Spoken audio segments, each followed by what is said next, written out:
अस्सलाम वालेकुम वालेकुम। सलाम। सना सना बात कर रही हूँ इस्लामाबाद से। अभी आप कोरियन स्किन की बात कर रहे थे, लेकिन हमारी क्योंकि पाकिस्तानी स्किन है तो कोरियन स्किन हमेशा वो कहते हैं ग्लास स्किन होनी चाहिए, तो क्या हमारी रूटीन होनी चाहिए और क्या पाकिस्तानी स्किन कोरियन स्किन बन सकती है?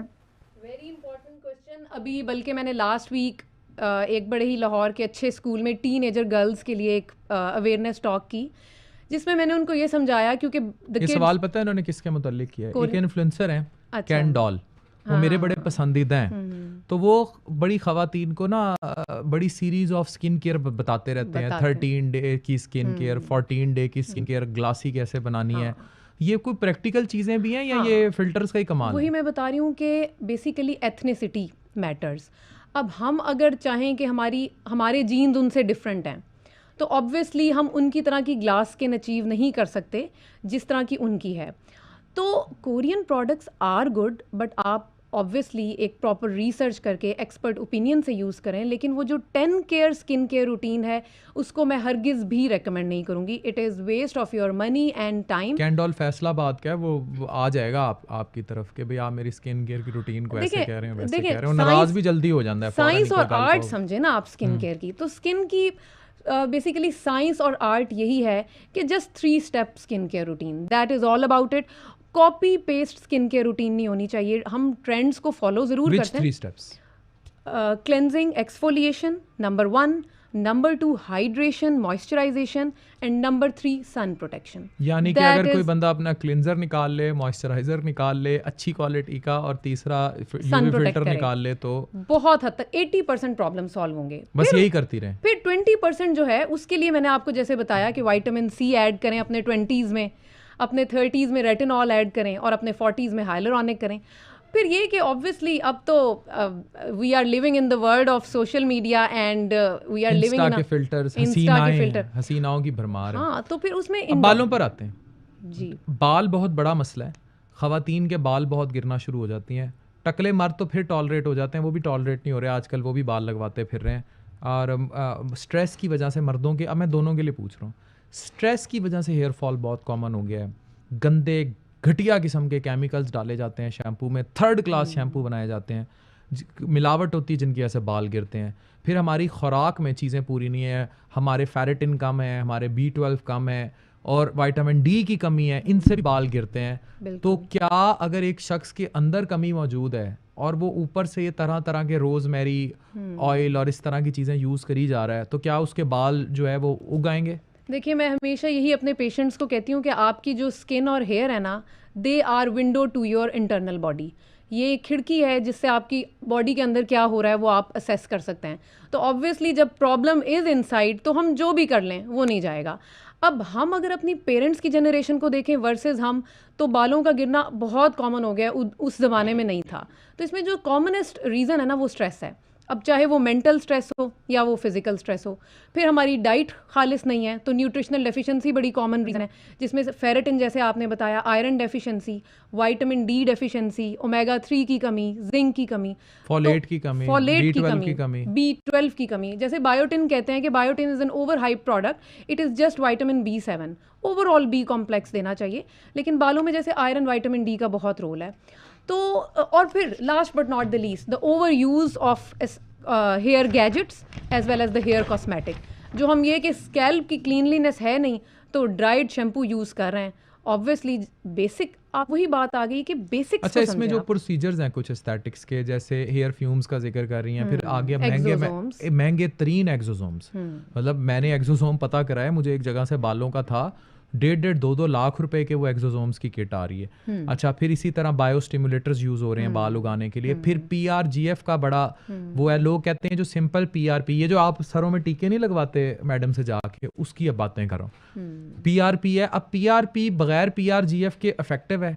स्टेम सेल बेहतर है कि नहीं? अब ये मुझे 4 चीजें बताइए, मैं अपने लिए भी पूछ रहा हूँ क्योंकि मेरे भी बाल गिर रहे थे। बिल्कुल। स्टेम सेल बेहतर है, PRP खाली बेहतर है कि PRGF कराया जाए, एक्सोसोम्स लगवाए जाएं, बायोस्टिमुलेटर्स यूज किए जाएं, या स्टेम सेल इस्तेमाल की जाए? सो बेसिकली देखें कि जो हेयर है ना, it's a multi factorial. Hair का जो भी प्रॉब्लम है ना, उसकी मल्टी फैक्टोरियल कॉजेज़ हैं। तो उसमें हमेशा जो है ना, एज अ कॉम्बिनेशन ट्रीटमेंट चलते हैं, starting from lifestyle changes, then coming to जो हमने सीरम्स अप्लाई करने हैं, और फिर जो इन डॉक्टर ऑफिस प्रोसीजर है।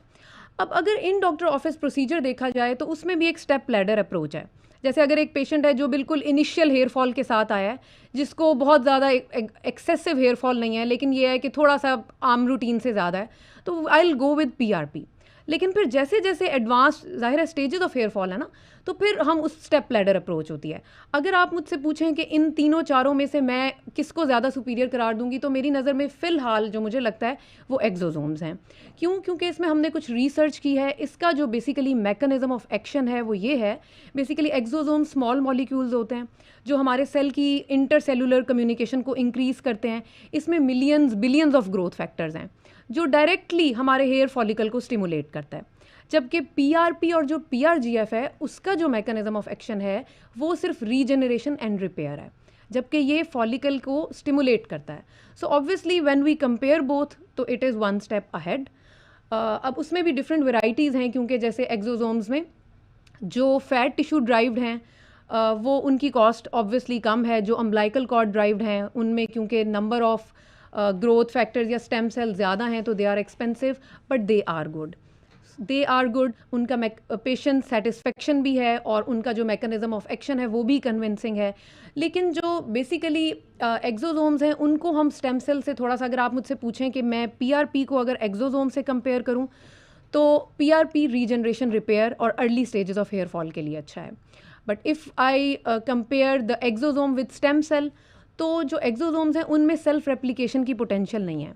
So exosome is a safe option and is a better option than stem cell and top पे एक्सोसोम। yes, very good. अच्छा, आदमियों के गंजपन पर आते हैं। जाहिर है इसमें ये तो आपने बता दिया PRP, PRGF, exosomes, biostimulator, stem cell से भी ऊपर एक्सोसोम्स है। ये चीज़ मुझे क्लियर होगी, सेफ हैं। हाँ। अब मर्दों में एक ज़माना आया था जब ये स्पाइक्स बनाने लग गए थे, यानी कि जेल लगाते थे और बाल खड़े किया करते थे, ठीक है।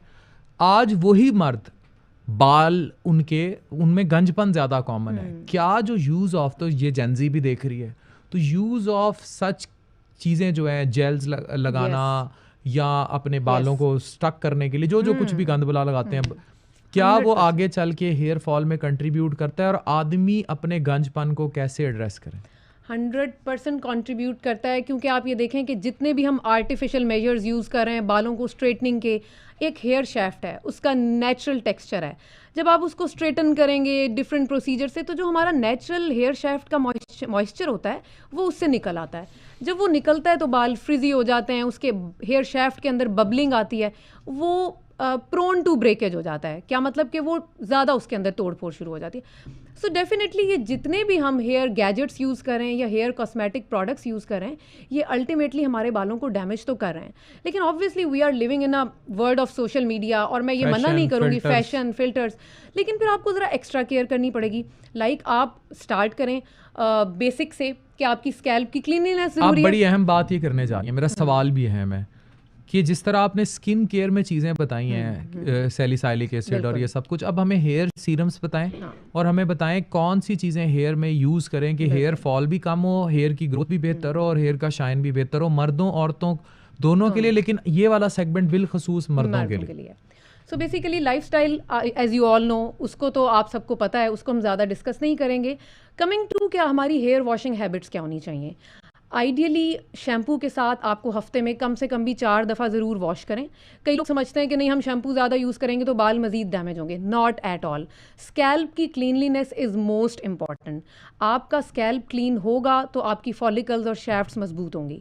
तो आप 4 दफ़ा तो शैम्पू ज़रूर करें। और अगर किसी का बहुत ग्रीजी स्कैल्प है, बहुत ज़्यादा हेयर कॉस्मेटिक एप्लीकेशन है, तो आप इवन डेली भी कर सकते हैं। जेंटल शैम्पू यूज़ करें, उसको जेंटली रब करें अपने बालों के साथ, और फिर उसके बाद उसको अच्छे तरीके से पानी के साथ रिंस करें। और आफ्टर द रिंस आप किसी भी किस्म का कोई अच्छा स्टे ऑन कंडीशनर या लाइव जो सीरम्स होते हैं वो अप्लाई कर सकते हैं हेयर शैफ्ट्स में राइट आफ्टर टेकिंग शावर। जैसे हमारी स्किन को मॉइस्चराइजेशन की ज़रूरत है, इसी तरह हेयर कॉस्मेटिक और गैजेट्स के यूज़ के बाद हमारी हेयर शैफ्ट्स को भी मॉइस्चराइजेशन की ज़रूरत है। तो आप अपने डॉक्टर के एक्सपर्ट एडवाइस के बाद कुछ ऐसे स्टे ऑन कंडीशनर हैं जो नहाने के बाद अपने बालों को लगाएं, वो आपकी शैफ्ट्स को प्रोटेक्ट करेंगे। Then comes different type of hair serums. अब वो डिपेंड करता है कि किस टाइप का हेयर फॉल है। जैसे मेल्स में मेल पैटर्न हेयर लॉस है जो कि मर्दाना हार्मोन्स की वजह से है, तो उसमें जो हम ज़्यादातर सीरम्स यूज़ करते हैं उनके इंग्रेडिएंट्स होते हैं जैसे माइनॉक्सिडिल 5%, फिनेस्टीराइड। तो ये ऐसे इंग्रेडिएंट्स हैं जो बेसिकली मेल पैटर्न या मेल हार्मोन्स की वजह से जो बॉल्डनेस हो रही है उसको कंट्रोल करता है। फिर अगर ये कि टीलोजन एफ्लूवियम है जिसको हम डिफ्यूज़ हेयर फॉल या नॉर्मल हेयर फॉल कहते हैं, जो कि मेल फीमेल दोनों में हो सकता है, उसमें फिर हम कुछ इस तरह के सीरम्स होते हैं that contains Capixyl, Redensyl, Anagain. So basically these are the ingredients that increase or prolong the growing phase of hair. जैसे बालों के डिफरेंट फेजेस मर्दों के होते मजे हैं। करा दिया जा। हाँ हाँ, ये प्रोग्राम आप स्पॉन्सर देख रहे हैं राइजन की जानिब से। राइजन मेगा मार्ट ने आपके लिए बहुत सारे तहाइफ रखे हैं। इतने ज़्यादा तहाइफ हैं आप लोगों के लिए, लेकिन ये तहाइफ आपने लेने कैसे हैं? ये लाखों रुपए के तहाइफ हैं, और अगर आप चाहें तो ये लाखों रुपए के तहाइफ आप बड़े ईजीली अटेन कर सकते हैं। कैसे? ये स्क्रीन पर QR कोड है, इस QR कोड को स्कैन कीजिए, गूगल फॉर्म्स जो है इस फॉर्म को भरिए, और फॉर्म भरने के बाद आप मेरी ट्रांसमिशन में आएंगे। ट्रांसमिशन में आप आएंगे, हमारे सामने बैठे होंगे, और मैं आपसे करूंगा कुछ क्विज़ वाले मज़े के सवालात, और मज़े के सवालात करके आपके घर में अभी छोटी सी LED लगी हुई है तो बहुत बड़ी LED होगी। अगर आपको कोई अच्छी होम अप्लाइंसेस चाहिए होंगी जो आप चाह रही हैं कि भाई मेरे पास अच्छी सी इस्त्री आ जाए, बहुत अच्छी सी कोई और चीज़ आ जाए राइजन मेगा मार्ट की जानिब से, तो हर रमज़ान एहसास के साथ राइजन हर दिल में, हर घर में पहुंचेगा। अगर आप उस एहसास को ज़िंदा रखना चाहते हैं तो हमारी रमज़ान ट्रांसमिशन का हिस्सा बनिए। ये बेसिकली समा पॉडकास्ट की रमज़ान सीरीज़ है, बीइंग स्पॉन्सर्ड बाय राइजन। ये QR कोड आपकी स्क्रीन पर है, अपने मोबाइल खोल लीजिए, इसको स्कैन कीजिए, गूगल फॉर्म भरिए, और आप आ जाएंगे मेरे सामने, और फिर हम क्विज़ करेंगे, और क्विज़ करने के बाद हम बड़ी ज़बरदस्त किस्म की ये चीज़ें आपके घरों में होंगी। छोटी LED पे देख रहे हैं ना, अभी बड़ी LED देते हैं आपको राइजन की जानिब से। जी